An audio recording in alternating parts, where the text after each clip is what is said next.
如果你而家咳到飛起，你係咪好想止咳呢？好想即刻停咗佢呢？但係咪就係咁樣食啲止咳藥就幫助到呢？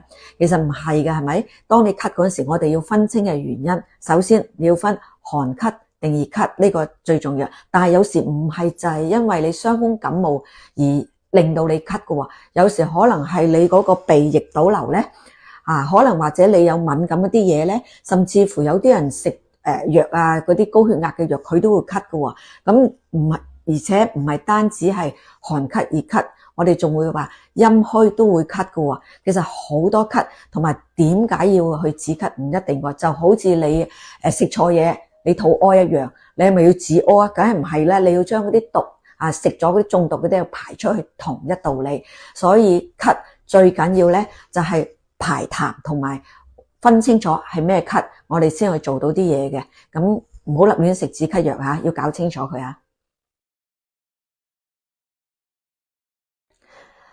如果你而家咳到飛起，你係咪好想止咳呢？好想即刻停咗佢呢？但係咪就係咁樣食啲止咳藥就幫助到呢？